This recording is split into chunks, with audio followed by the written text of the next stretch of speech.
I've carried this story around for years, and every time I tell it, people assume I'm exaggerating. I wish I were. Back when I was 32, I worked as a contracted compliance inspector for industrial facilities. On paper, my job was simple: visit sites, verify safety requirements, document violations, and submit reports. In reality, there was a lot of money riding on those reports. A failed inspection could delay projects worth millions. A passed inspection could make executives very happy. That's where the phrase came from. One evening, during a dinner with a regional manager, he laughed while raising his glass and said, "False inspection is an inspection with the desired result." Everyone at the table laughed. I laughed too. At the time, I was drowning in debt. My father's medical bills had piled up. My marriage was collapsing under financial stress. Creditors called constantly. Every morning felt like waking up already defeated. A few weeks after that dinner, I received a phone call from a man named Eric, the operations director of a manufacturing company scheduled for a major safety review. He didn't threaten me. He didn't even directly offer a bribe. He simply explained how much depended on the inspection. Hundreds of jobs. Important contracts. The future of the company. Then he mentioned that consultants, who helped businesses navigate difficult situations, were usually compensated very generously. I knew exactly what he meant. I should have ended the call right there. Instead, I listened. That single decision started a chain of events that would become the most serious crime I ever committed. At the time, I convinced myself it wasn't really fraud. I told myself the facility was mostly safe. I told myself I was helping workers keep their jobs. I told myself a lot of things. The truth was much simpler. I needed money. And for the first time in my life, I seriously considered selling my integrity. After that phone call, I spent nearly 2 weeks pretending I hadn't made a decision. In reality, I had. Eric and I never discussed anything directly. That was the first rule we both understood without saying it aloud. Every conversation was wrapped in vague language about schedules, documentation, and avoiding unnecessary disruptions. The inspection was set for the following month. During that time, I began studying previous reports from the facility. I wasn't looking for safety issues anymore. I was looking for ways to explain them away. I made lists of violations that could be classified as minor rather than serious. I reviewed regulations until I could argue both sides of every requirement. The more I prepared, the easier it became to convince myself that I was simply being flexible. A week before the inspection, a consulting payment appeared through a shell company tied to a legitimate business service.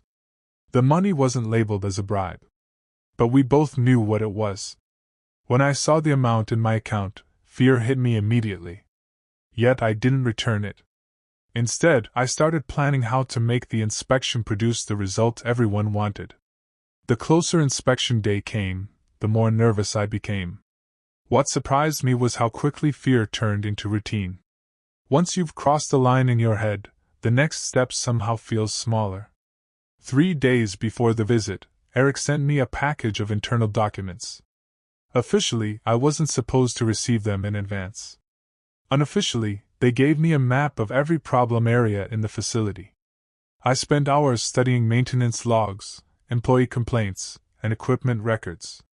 Several machines had overdue safety inspections. There were ventilation issues in one section of the plant. A storage area contained materials that should have triggered immediate corrective action. Under normal circumstances, these findings would have resulted in a failed inspection. So I built explanations. For every violation, I prepared language that could reduce its significance. For every dangerous condition, I drafted a justification that made it appear temporary or already resolved. I even rehearsed answers in case regulators later questioned my conclusions. By then, the crime wasn't a possibility anymore. It was a plan with dates, documents, and a carefully constructed story waiting to be told. The inspection began at 7 in the morning. I arrived carrying a clipboard, a tablet, and a confidence I didn't actually feel. The facility looked ordinary from the outside: rows of metal buildings, delivery trucks moving through the yard, employees starting their shifts.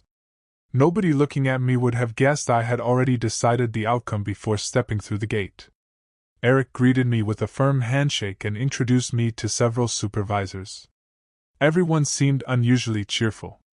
At first I thought I was imagining it, but then I realized they already expected a favorable result. That expectation made me uneasy. As we toured the production floor, I followed the route we had indirectly planned. Areas with the most serious violations were visited briefly. Cleaner sections received more attention. Whenever a supervisor offered an explanation for a problem, I accepted it without much challenge. A few workers noticed. One employee gave me a puzzled look when I ignored a damaged safety barrier that should have triggered immediate documentation. Another started to say something but stopped when his manager stepped closer. For the first time that day, I sensed that not everyone was playing the same game. By midday, I believed everything was under control.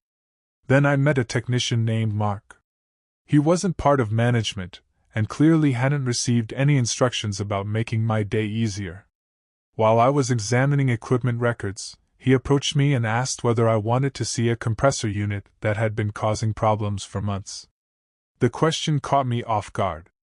I followed him to a section of the facility that wasn't on the route Eric had prepared. The moment we entered, I understood why. Several safety issues were impossible to ignore.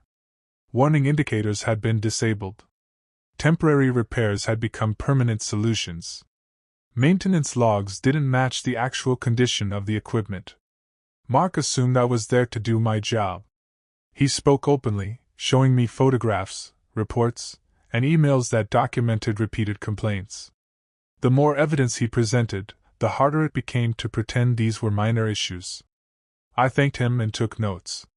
What he didn't know was that every fact he gave me created a new problem. If I ignored the evidence, I wasn't merely bending rules anymore. I was knowingly creating a false inspection report. After speaking with Mark, I found an empty conference room and closed the door behind me. For nearly 20 minutes, I stared at my notes. The evidence was overwhelming. If anyone reviewed what Mark had shown me, the facility would almost certainly fail inspection. There was no reasonable interpretation that could make those problems disappear. For the first time since accepting the money, I considered backing out. I could write an honest report, return the payment, and deal with the consequences later. It would be ugly, but at least I could still look at myself in the mirror. Then my phone buzzed.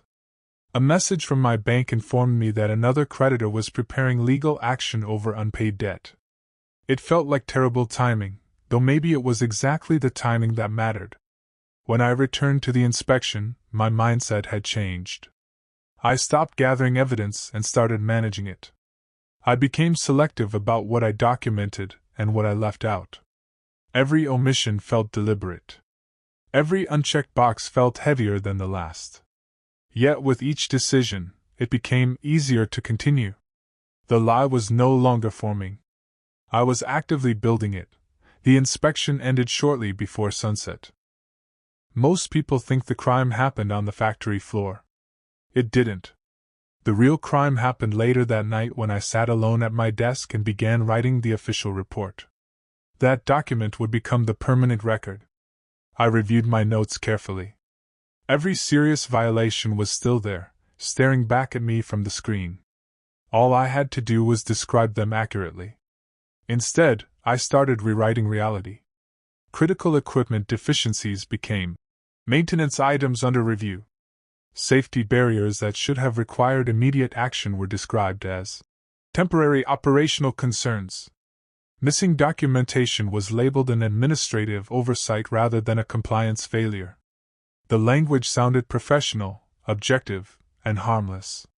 That was what made it dangerous. Around midnight, I reached the section covering overall facility status. My hands actually hesitated above the keyboard. I knew this sentence would determine everything that followed. Then I typed it. The facility met inspection requirements and was approved for continued operation. I read the statement 3 times before submitting the report. The moment I clicked send, my stomach dropped. There was no taking it back anymore. The report was approved faster than I expected. Within days, the company received authorization to continue operations without major delays. Management celebrated. Contracts moved forward. People congratulated one another for successfully navigating a difficult inspection. Officially, I was praised for conducting a thorough review. Unofficially, I received the rest of my payment. The money arrived through the same network of consulting arrangements that had been used before. Nothing pointed directly to a bribe. On paper, everything appeared legitimate. I paid overdue bills immediately. For a brief period, the relief felt incredible. Collection calls stopped. My bank account recovered. Problems that had dominated my life for months suddenly seemed manageable. But something unexpected happened. Instead of feeling safe, I became paranoid. Every email notification made me nervous. Every phone call from an unknown number caused my pulse to jump. Whenever someone mentioned audits or compliance reviews, I paid attention to every word. The strange thing about getting away with something is that the danger doesn't disappear. It follows you. I had solved my financial problems, but I had created a new one that never left my mind. The fear simply moved in and stayed. About 4 months after the inspection, I convinced myself the risk had passed. Then Mark contacted me. The message was short and professional. He wanted to know why several serious safety concerns he had reported during my visit were missing from the final findings. My heart started racing the moment I read it. I spent nearly an hour drafting a response. Every version sounded defensive. Eventually, I settled on vague language about regulatory interpretation and assessment standards. It was the kind of answer that sounded official, while saying almost nothing. Mark wasn't satisfied. Over the next few weeks, he continued asking questions. He referenced photographs, maintenance records, and employee complaints. He wasn't accusing me directly, but his persistence worried me. What made the situation worse was that some workers had started comparing notes. People remembered what they had shown me during the inspection. They remembered conversations that should have appeared in the report. For the first time, I realized the biggest threat wasn't a government investigator. It was ordinary employees. They had witnessed the same problems I had witnessed, and unlike me, they had no reason to stay silent about them. A few months later, the event I had secretly feared finally happened. One of the machines from the section Mark had shown me malfunctioned during a shift. Fortunately, nobody was killed, but several workers were injured and operations were temporarily shut down. The news hit me like a punch to the chest. As details emerged, I recognized the equipment immediately. It was one of the very systems I had deliberately minimized in my report. The same overdue maintenance issues, the same ignored warnings, the same risks that should have triggered corrective action. Suddenly, my inspection wasn't just paperwork. It was connected to real people. Investigators arrived at the facility within days. Management assured everyone that the company would cooperate fully. Employees were interviewed. Records were collected. Maintenance histories were reviewed. I followed every update obsessively. At night, I barely slept. During the day, I replayed my decisions over and over. I kept telling myself that management was responsible for the unsafe conditions. But another voice kept interrupting. Maybe that was true. Yet I had been the person who officially declared those conditions acceptable. And now people had been hurt. The investigation began as a review of the accident. Then it started becoming something else. Inspectors compared maintenance records against previous compliance reports, including mine. At first, I wasn't overly concerned.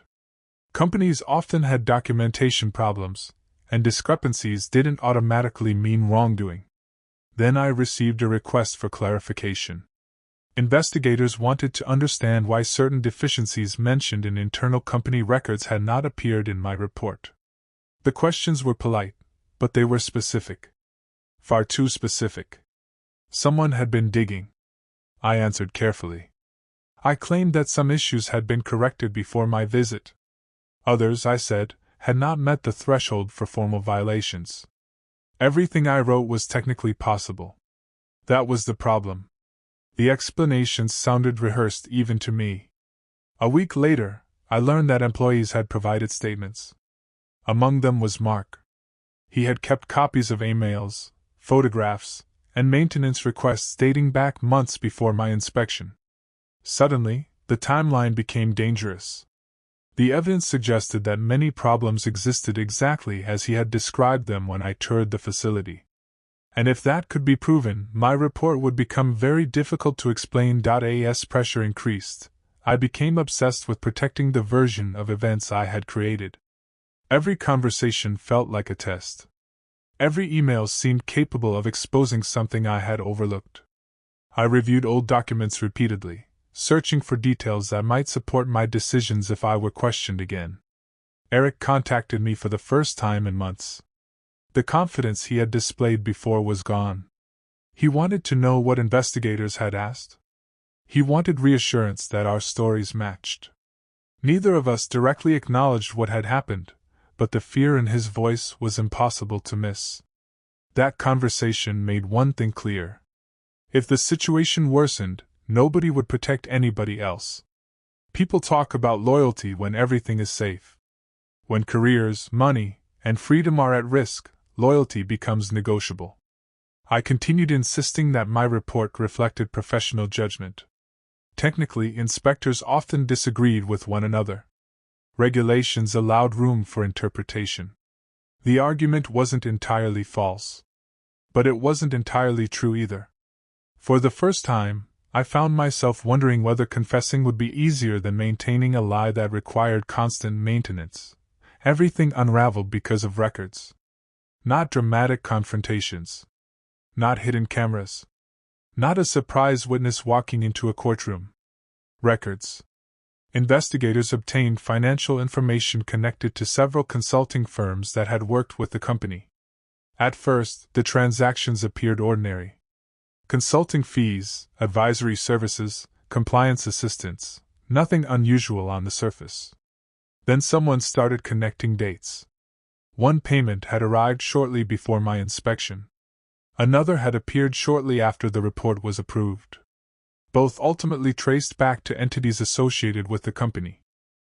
When I learned this, I knew the situation had changed permanently. The money had always been the weakest part of the scheme. Documents can be explained away. Professional opinions can be debated. Safety assessments can be interpreted differently. Bank transfers are harder to argue with. Soon afterward, investigators requested another interview. This time the questions focused less on the facility and more on my relationship with company management. I answered carefully, but I could feel the walls closing in. For months I had feared being discovered. Now discovery no longer felt like a possibility. It felt like a countdown. The final weeks were the worst part of the entire experience. By then, I was exhausted. Every day began with anxiety and ended with anxiety. I had spent so much energy maintaining the lie that I barely recognized myself anymore. The money that once seemed worth everything now felt meaningless. During my last interview with investigators, they presented documents I had never expected them to find. Financial records. Communication logs. Timelines showing exactly when payments were made and when decisions had been recorded. Nobody shouted. Nobody threatened me. They simply laid the evidence on the table. For several minutes, I said nothing. What surprised me was the feeling that followed. It wasn't panic. It wasn't even fear.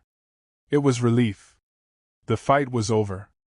I admitted that I had knowingly submitted a false inspection report. I explained how the arrangement had developed and how I justified it to myself at every stage.